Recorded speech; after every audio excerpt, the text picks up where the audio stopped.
নমস্কার বন্ধুরা, আজ আমাদের নিবেদন ২১-এর কবিতা।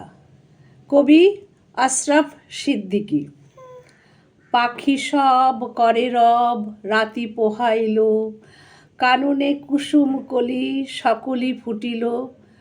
কবিকার পাঠশালায় পড়া মন্ত্রের মতো সেই সুর, সুর নয় স্মৃতির মধু ভাণ্ডার।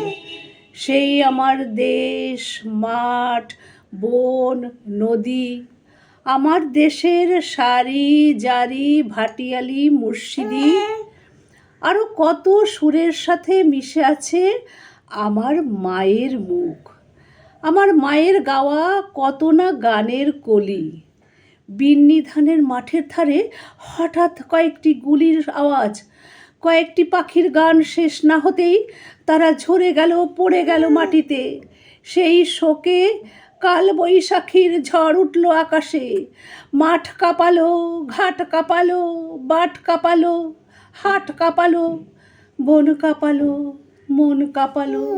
ইতিহাস থমকে দাঁড়িয়ে লিখে নিল সব। তাই তো সহস্র পাখির কলতানে আজ দিগন্ত মুখর।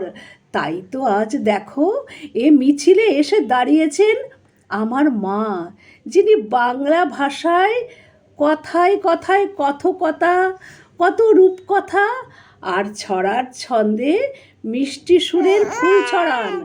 তিনি এখনো এ মিছিলে গুনগুন করে গাইতে পারেন। পাখি সব করে রব, রাতি পোহাইল, কাননে কুসুম কলি সকলি ফুটিল। রাখাল গরুর পাল নিয়ে যায় মাঠে, শিশুগণ দেয় মন নিজ নিজ পাঠে। শিশুগণ দেয় মন নিজ নিজ পাঠে, শিশুগণ দেয় মন নিজ নিজ পাঠে। ধন্যবাদ সবাইকে।